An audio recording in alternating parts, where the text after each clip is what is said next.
Friends, आप सभी का स्वागत है आपके अपने YouTube चैनल जीके जीस बाय प्रबल सर में। आप सभी को पता होगा कि आज यूपीएससी का प्री का एग्जाम था और आज साइंस से संबंधित जितने भी प्रश्न पूछे गए थे वो साइंस टेक्नोलॉजी का ही क्यों ना हो, सभी प्रश्नों का मैं आप लोगों को बहुत कम समय में आंसर बताने की कोशिश करूंगा विश्लेषण के साथ। अगर आप लोगों को कंफर्मेशन चाहिए तो इस चीज को आप लोग आज का लेक्चर को देखिए और अगर आपको कोई गलत लगे कमेंट आप करिए कि हाँ मेरे अकॉर्डिंग इसका आंसर ये होगा। और बाकी जो टाइम है वो जब यूपीएससी अपना ऑफिशियल आंसर की निकालेगा तो हम भी मिला लेंगे, आप भी मिला लेना, पता लग जाएगा कि किसका कितना सही है। Thank you so much. आप लोग बढ़िया से सबसे पहले लाइक कर दीजिए, उसके बाद इस सेशन को देखना आरंभ करिए। क्या क्वेश्चन बोला था? पहला क्वेश्चन बोला था कि which one of the following is the context in which the term qubit is mentioned, यानी क्यूबिट टर्म के कॉन्टेक्स्ट में क्यूबिट जो टर्म मेंशन किया है उसके कॉन्टेक्स्ट में इसमें से कौन सा ऑप्शन रिलेटेड है। तो याद रखना है क्यूबिट टर्म्स किससे रिलेटेड है? क्वांटम कंप्यूटिंग से, यानी क्वांटम कंप्यूटिंग के रिस्पेक्ट में आप क्यूबिट टर्म को डिफाइन कर सकते हैं। तो इसका करेक्ट आंसर क्या आ जाएगा? Quantum computing. आगे बढ़ते, consider the following communication technology. आपको 3 कम्युनिकेशन टेक्नोलॉजी का नाम दे रखा है। पहला आपका है क्लोज सर्किट टेलीविजन यानी सीसीटीवी दे रखा है, दूसरा दे रखा है रेडियो फ्रीक्वेंसी आइडेंटिफिकेशन, तीसरा दे रखा है वायरलेस लोकल एरिया नेटवर्क जो नॉर्मल आपका वाईफाई का नेटवर्क होता है। तो बोला ये 3 ऑप्शन देने के बाद बोला कि which of the above are considered short range device या टेक्नोलॉजी, यानी इसमें से तीनों में से कौन ऐसे हैं जो कि शॉर्ट रेंज डिवाइस है या शॉर्ट रेंज टेक्नोलॉजी पे काम करते हैं। तो अगर लॉजिकली सोचे तो सीसीटीवी का रेंज लॉन्ग होता है तो ये तो शॉर्ट रेंज में काम जनरली नहीं करेगा, हम लोग मोस्ट एप्रोप्रिएट इसका आंसर ये नहीं होगा। आगे बढ़ते रेडियो फ्रीक्वेंसी का बात करें तो yes it is a short range technology. Wireless जो आपका वाईफाई होता है, आपने सुना होगा कि बगल के अगर 10-15 गली आप लोग क्रॉस कर जाते हैं तो वाईफाई का नेटवर्क नहीं पकड़ता है, यानी उसका एक रेंज फिक्स होता है कि शॉर्ट रेंज में ही काम वो करता है। तो इसका आंसर 2 भी सही लग रहा है, 3 भी सही लग रहा है, यानी इसका बढ़िया आंसर क्या होगा? 2 और 3 1। आगे बढ़ते फिर बोला कि 37 question, consider the following statement. पहला ऑप्शन क्या है? Biofilms can form on medical implant with in human tissue, यानी आपकी ह्यूमन की जो टिश्यू होती है उनके अंदर में मेडिकल इम्प्लांट हम लोग बायोफिल्म का कर सकते हैं, ये फॉर्म कर सकता है, ये बात बिल्कुल सही है। दूसरा बोलता है कि biofilms can form on food and food processing surface, ये भी बिल्कुल सही है, फूड और फूड प्रोसेसिंग सरफेस में भी हम लोग इसका इस्तेमाल कर सकते हैं। तीसरा बोल रहा है कि biofilms can exhibit antibiotic resistance, हाँ ड्रग के साथ साथ ये एंटीबायोटिक रेजिस्टेंस का भी काम कर सकता है। कौन? बायोफिल्म। तो इसका आंसर क्या होगा? 1, 2 और 3, यानी ऑप्शन चला जाएगा डी। तो सबसे लास्ट जो ऑप्शन होगा डी, यानी 1, 2 और 3 तीनों इसका क्या होगा? करेक्ट होगा। ये क्वेश्चन देखते हैं हम लोग, विच one of the following statement it best reflect the idea behind the fractional orbital bombardment system, यानी जो फ्रैक्शनल ऑर्बिटल बम्बार्डमेंट सिस्टम होता है उससे रिलेटेड आपका क्या मीडिया आपका दे रखा होगा ऑप्शन में। तो ये जो आपका कॉन्सेप्ट है ये मिसाइल के लिए डिफाइन किया जाता है, जिससे आप लोगों ने नाम सुना हाइपरसोनिक सुपरसोनिक मिसाइल, तो उसी से रिलेटेड है। तो मिसाइल आप लोग ऑप्शन खोजेंगे तो आपको यहाँ पे मिलेगा a missile is put into a stable orbit around the earth and deorbit over a target on the earth। तो इसका करेक्ट आंसर क्या आ जाएगा? मिसाइल वाला, यानी ये इसका करेक्ट आंसर हो जाएगा। आगे बढ़ते हैं हम लोग, आगे ये क्वेश्चन अब हम लोग देखते हैं इसमें, ठीक है ना? थोड़ा सा जूम इसको मैं कर देता हूं और आप लोग इसको देखने की कोशिश करिएगा। क्या क्वेश्चन बोला कि consider the following statement respect to probiotics, यानी प्रोबायोटिक्स के रिस्पेक्ट में कौन सा आपका आंसर सही होगा। तो प्रोबायोटिक्स पहला ऑप्शन बोला कि probiotics are made of both bacteria and yeast, बिल्कुल सही बात है कि बैक्टीरिया और यीस्ट से ही इसको बनाया जाता है प्रोबायोटिक्स को, it is a true statement. The organism in probiotics are found in food we ingest but they do not naturally occur in our gut. अब ये जो है ना इसको हम लोग एग्जैक्ट बोल नहीं सकते, अभी ये रिसर्च का मामला चल रहा है, तो ये हम लोग एग्जैक्टली इसको नहीं बता सकते हैं कि ये आपका नेचुरली गट के अंदर पाया जा रहा है या नहीं पाया जा रहा है। तो कोई नहीं, इसको थोड़ा स्टे करते हैं, आगे बढ़ते फिर हमको पता लगेगा। Probiotics help in the digestion of milk sugar, हाँ इसके पास लैक्टेज एंजाइम होता है जो लैक्टोबैसिलस जो बैक्टीरिया उस पर फीड करके वो लैक्टिक एसिड को तोड़ने का काम करता है। तो हाँ ये बिल्कुल बात सही है, यानी एक और 3 तो सही लग रहा है। तो ऑप्शन आप लोग खुद देखिए ना, आंसर क्या हो जाएगा? सी 1 और 3। तो कहीं ना कहीं इसका मतलब 2 जो होगा वो इसके रिस्पेक्ट में गलत आंसर है। क्यों? क्योंकि इसने ये चाहता है कि the organism in probiotics are found in food, बात सही है, we ingest but they do not naturally occur in our gut, नहीं कुछ ऐसे भी प्रोबायोटिक्स होते हैं जो कि आपके बॉडी के अंदर नेचुरली गुड बैक्टीरिया के फॉर्म में पाए जाते हैं जो गट में देखने को मिलते हैं। तो इसने नॉट बोला है ना, डू नॉट, तो इसके रिस्पेक्ट में ये गलत आंसर हो सकता है। तो इसका आंसर क्या हो जाएगा? 1 और 3। आगे बढ़ते हैं। In the context of vaccine manufactured to prevent कोविड-19 pandemic consider the following statement. बोला कि मतलब कोविड-19 के रिस्पेक्ट में आपको बोल रहा है कि जो वैक्सीन बने थे उसके रिस्पेक्ट में कौन सही है और कौन गलत है। पहला ऑप्शन बोला कि the Serum Institute of India, पता है ना कहां पे, ये पुणे में है। The Serum Institute of India produced कोविड-19, बिल्कुल सही। वैक्सीन नेम्ड कोविशील्ड, बिल्कुल, यानी जो सबसे पहला जो प्रोटेक्टिव बना वो कोविशील्ड था, जिसको सीरम इंस्टीट्यूट ऑफ इंडिया ने डेवलप किया था। बट दिक्कत की बात ये था, इसने लिखा कि यूजिंग एमआरएनए प्लेटफॉर्म, नहीं, इसने एमआरएनए यानी मैसेंजर आरएनए प्लेटफॉर्म का इस्तेमाल नहीं किया था। तो इसका आंसर ये तो गलत हो जाएगा। आगे बढ़ते, जब एक गलत हो गया तो ऑप्शन में दूर दूर तक एक दिखाई नहीं देना चाहिए। देखिए यहाँ पे भी एक दिखाई दिया तो ये गलत, यहाँ पे भी एक दिखाई दिया तो ये गलत, यहाँ पे भी एक दिखाई दिया ये गलत। आंसर क्या हो जाएगा? 2 और 3। अब चेक करना है तो देख लीजिए। पहला बोले Sputnik vaccine is manufactured using vector based platform. Yes, ये वेक्टर बेस्ड प्लेटफॉर्म पे बेस्ड है आपका ये वैक्सीन। तीसरा बोला कोवैक्सीन, ये कोविशील्ड था, ये कोवैक्सीन है। Covaxin is a inactivated pathogen based vaccine, यानी ये आपके पैथोजन को इनएक्टिवेट करने वाला वैक्सीन है, इस पे बेस्ड है। ये भी बात सही है, यानी 2 और 3 सही था बट पहला गलत था। तो इसका मस्त शानदार आंसर क्या आ जाएगा? 2 और 3 1। आगे बढ़ते। अब थोड़ा आप लोग क्वेश्चन का इसलिए कि एग्जैक्टली पता नहीं था कि कौन सा क्वेश्चन है, तो मैं देख देख के बता रहा हूं, तो आप लोग पेशेंस रखना, ठीक है ना।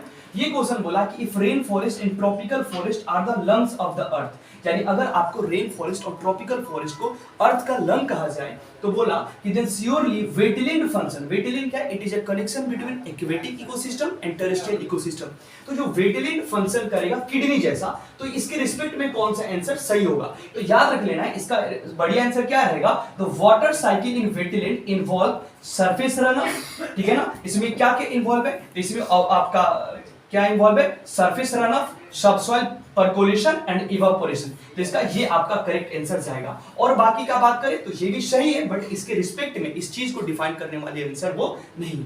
आगे बढ़ते हैं। फिर हाँ, ये क्वेश्चन बोला कि इन the context of WHO air quality guideline consider the following statement, यानी WHO ने हाल ही में जो एक एयर क्वालिटी को लेकर गाइडलाइन मतलब निकाला है, उसके रिस्पेक्ट में कौन ऐसा सही है। तो पहला आपका क्वेश्चन क्या है? The 24 hours of means of PM, PM का मतलब क्या होता है? Particulate matter. तो इसका 2.5 रेंज बोल रहा है कि the PM 2.5 should not exist 15 microgram per metre cube and annual mean of particulate matter 2.45 should not exist 5 microgram per metre cube. ये सही बात है, इतना से एक्सीड नहीं करना चाहिए। अगर एक्सीड करेगा तो आपकी पोल्यूशन कॉज करेगा। आगे बढ़ते। In a year the highest level of ozone pollution occur during the period of inclement weather, नहीं, वेदर के इंक्लीमेंट से आप ओजोन के लेवल को मेजर नहीं कर सकते, तो ये बिल्कुल गलत बात है, ठीक है ना। PM10 can penetrate the lung barrier and enter the blood stream, बिल्कुल बात सही। ये आपके लंग का जो प्लूरल मेम्ब्रेन होता है उसको चौपट करके आपके ब्लड में बैरियर का काम करने का काम करेगा। तो ये सही आंसर लग रहा है। Excessive ozone in the air can trigger asthma, हाँ, ये अस्थमा को ट्रिगर कर सकता है। तो इसका आंसर क्या लग रहा है? इसका आंसर 1 भी सही लग रहा है, 3 भी सही लग रहा है और 4 भी सही लग रहा है, यानी करेक्ट आंसर क्या हो जाएगा? 1, 3 एंड 4, यानी आंसर जाएगा ए। तो ये समझ में आ गया आप लोगों को। और हम लोग देखते हैं और कोई क्वेश्चन नहीं, आगे बढ़ते हैं। तब तक पॉज कर दीजिए सर, हम क्वेश्चन सेट करते हैं। तो अब हम लोग नेक्स्ट क्वेश्चन की बात करते हैं। तो बोला with reference to Gucchi sometime mentioned in the news consider the following. ये जो गुची है ना, वो गुची वाला, वो जो आप लोग कपड़ा वपड़ा जूता होता पहनते, वो गुची वाला नहीं। ये गुची जो होता है ना, वाइल्ड आपका मशरूम होता है, यानी जो फंजाई क्लास में मतलब किंगडम से बिलोंग करता है।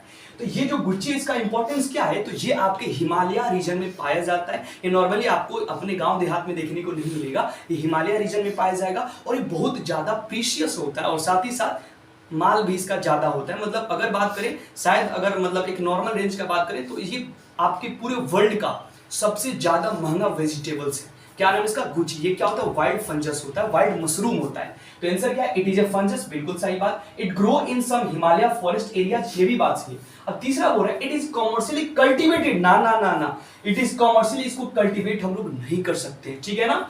इन द हिमालय फुटप्रिंट, तो ये बात गलत है, इसको कमर्शियल कल्टीवेट नहीं किया जाता। ये फंजाई है, इसको वाइल्ड मशरूम बोला जाता है। ये आपका थोड़ा डिलीशियस होता है, टेस्टी होता है और साथ ही साथ ये हिमालय के फॉरेस्ट एरिया में आपको देखने को मिलता है, नेचुरली देखने को मिलता है। तो आंसर क्या आ जाएगा? 1 और 2। तो करेक्ट आंसर इसका क्या आ जाएगा? C, 1 और 2। कोई दिक्कत? आगे बढ़ते हैं। बोला with reference to polyethylene terephthalate, क्या नाम है? Polyethylene terephthalate, the use of which is so widespread in our daily lives, consider the following statement। तो ये आपका जो टेरेप्थैलेट है, इसका नॉर्मली इस्तेमाल कहाँ पे करते हैं, एक तो बोतल वोटल में, और साथ ही साथ जो पॉलिस्टर का कपड़ा बनता है उसमें भी इसका इस्तेमाल करते हैं, ठीक है ना, जो माइन्यूट कॉटन का काम करता है। तो ये क्या बोले, its fibre can be blended with wool and cotton fibre to reinforce their property. बात सही है, इसके फाइबर को हम लोग ब्लेंडेड कर सकते हैं वुल के साथ, और साथ ही साथ कॉटन फाइबर का इस्तेमाल करके हम लोग इसके प्रॉपर्टी को रेनफोर्स कर सकते हैं। तो हाँ, ये सही आंसर लग रहा है। Containers made of it can be used to storage any alcoholic beverage, नहीं, अल्कोहलिक बेवरेज के लिए हम लोग इसका इस्तेमाल जनरली नहीं करते हैं। Bottles made of it can B recycled into other product, हाँ, इससे बोतल बनता है और इसको हम लोग अलग अलग प्रोडक्ट में हम लोग रिसाइकल कर सकते हैं। Articles made of it can be easily disposed of by incineration without causing greenhouse gas, नहीं, इसका ये भी एक्सप्लेनेशन गलत है। तो आंसर क्या हो जाएगा, 1 और 3, यानी आंसर क्या जाएगा 1 और 3, तो आंसर ए जाएगा। समझ में आ रहा है बात, आगे बढ़ते हैं। फिर इसने और क्या बोला, हाँ, विच of the following is not a word. अब देखिए क्या क्वेश्चन पूछा, वो क्वेश्चन पूछ रहा है जो आपका मतलब उसको क्या बोलते हैं, करंट अफेयर्स इस टाइप का क्वेश्चन है। तो एक आपका फिश था जो अभी क्रिटिकली इंडेंजर्ड पोजीशन में, यानी वो विलुप्त होने के कगार में और संकट में, उस मछली का नाम था गोल्डन महासीर। क्या नाम था, गोल्डन महासीर। और ये महासीर जो आपका मछली है, आई थिंक शायद ये आपका मध्य प्रदेश का राजकीय पक्षी भी, आप लोग एक बार कंफर्म हो लेना। बट ये जो तीनों दे रखा है, Indian nightjar, spoonbill, white ibis, ये सभी के सभी बर्ड्स हैं। बट ये जो है आपका गोल्डन महासीर है, ये आपका मछली है, और ये जो है क्रिटिकली इंडेंजर्ड पोजीशन में है, यानी विलुप्त होने के कगार में, संकट में है। आगे बढ़ते हैं, ये बोला कि which of the following are nitrogen fixing plant, यानी वो कौन ऐसे हैं प्लांट है जो नाइट्रोजन को फिक्सिंग करने में मदद करते हैं। तो याद रखना है अल्फा अल्फा, बिल्कुल बात सही है। अल्फा अल्फा के बाद हो जाएगा क्लोवर, ये भी बात सही है। फिर आपका चिकपी, ये भी यानी जो चना होना का होता है, वो भी आपका क्या करता है, नाइट्रोजन को फिक्सिंग करना है। तो मोस्ट एप्रोप्रिएट आंसर इसका क्या आ जाएगा 1, 3, 4, तो आंसर क्या आ जाएगा 1, 3, 4। ठीक बात है, आगे बढ़ते हैं। Bio rock technology is talked about in which one of the following situation. तो जो बायो रॉक टेक्नोलॉजी है उसका हम लोग किस सिचुएशन में इस वर्ड का इस्तेमाल करते हैं। तो बोला restoration of damaged coral reef. बहुत बढ़िया, कोरल रीफ जो खतरे में है उसको रीस्टोर करने के लिए जो आपका एक टेक्नोलॉजी का इस्तेमाल किया जा रहा है, वो आपका क्या नाम है, बायो रॉक टेक्नोलॉजी। तो बायो रॉक टेक्नोलॉजी का मेन पर्पस क्या है, जो कोरल रीफ है उसको क्या करना है, उसको रीबिल्डअप करना है, उसको रिकंस्ट्रक्ट करना है, कहने का मतलब उसको रीस्टोरेशन का काम करना है, ठीक है ना। तो इसके लिए हम लोग इस्तेमाल किसका करें, बायो रॉक टेक्नोलॉजी का, ठीक है ना। अब बात करते हैं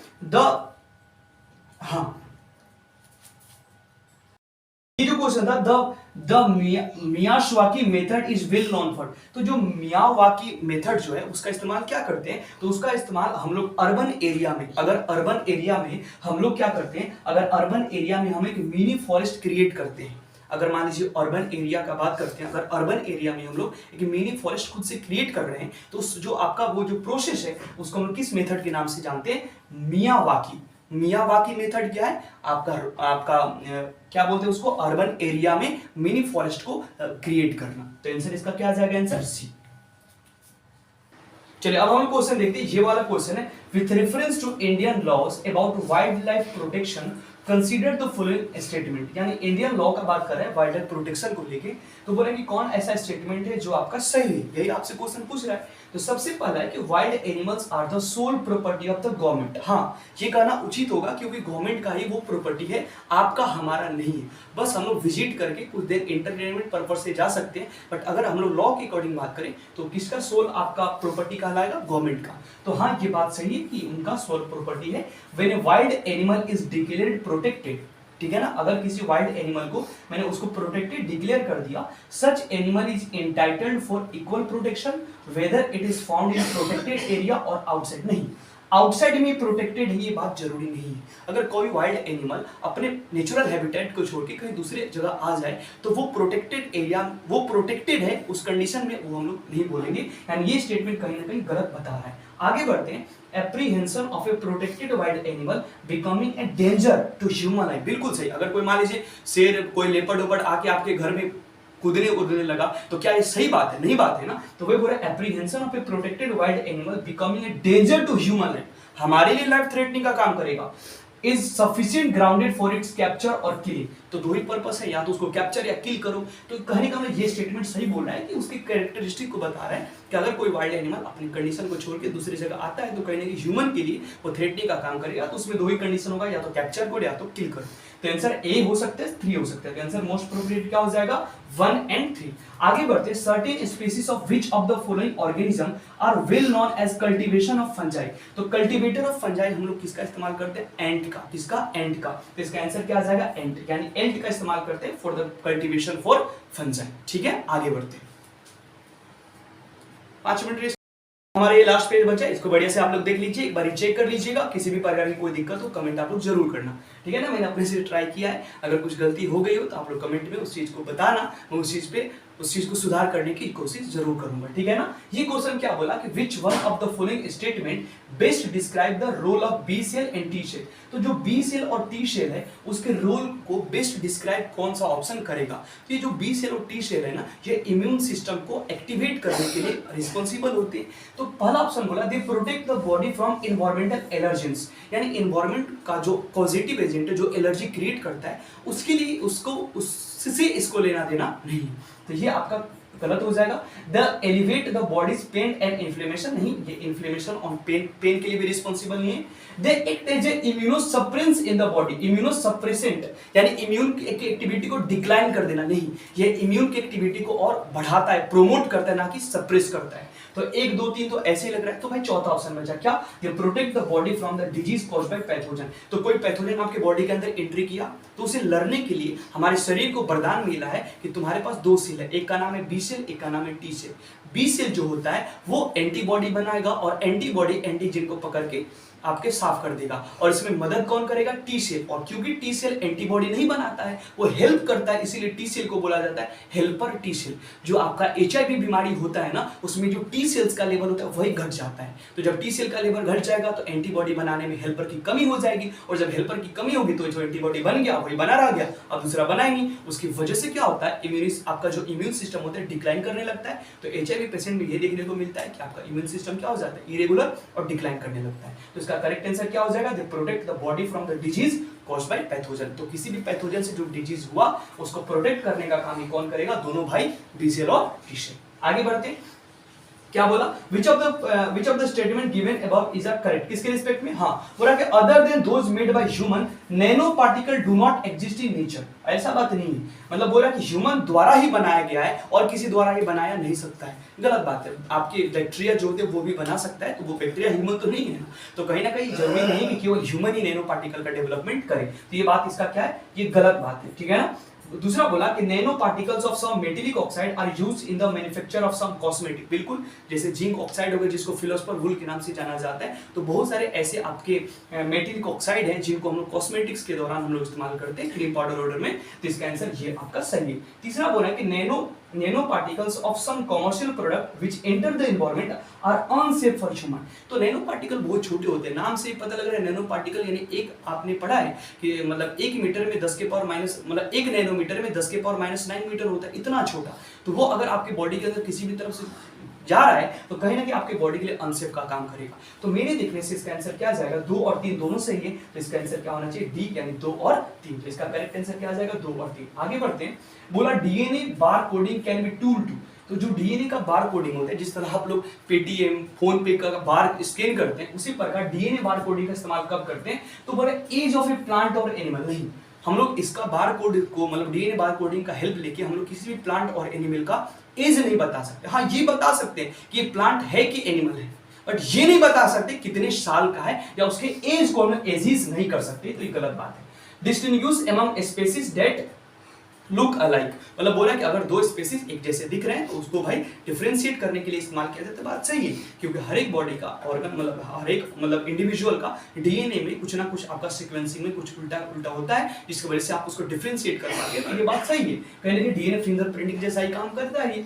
आइडेंटिफाइंग अनडिजायरेबल एनिमल और plant material in processed food, यानी अगर कोई फूड में आपके अनडिजायरेबल एनिमल्स और आपके प्लांट के मटेरियल मौजूद होते हैं तो उनको भी डिस्ट्रीब्यूट करने का काम भी करता है। तो इसका आंसर क्या आ जाएगा 2 और 3। तो आंसर 99 का 2 एंड 3 जाएगा। आगे बढ़ते हैं, बोला कि axis of which of the above in the environment causes acid rain. तो ये प्रसून सर ने आप लोगों को कराया था। तो एसिड रेन किसकी वजह से होता है, जब आपके एटमॉस्फेयर में जब आपके नाइट्रोजन के ऑक्साइड और अगर आपके सल्फर के ऑक्साइड जब एटमॉस्फेयर में चले जाएंगे तो वही ऊपर जाने के बाद एसिडिक रेन से रिएक्शन करेंगे और नाइट्रिक एसिड जिसे HNO3 बोलते हैं और साथ ही साथ सल्फ्यूरिक एसिड जिसे आपका H2SO4 बोलते हैं, वो जैसे आएगा तो आपके प्लांट एनिमल को डिग्रेड करने का काम करेगा। तो एसिडिक रेन का मेन कॉज क्या हो गया, सल्फर डाइऑक्साइड के साथ साथ नाइट्रोजन का ऑक्साइड भी। तो आंसर क्या आ जाएगा 2 और 4।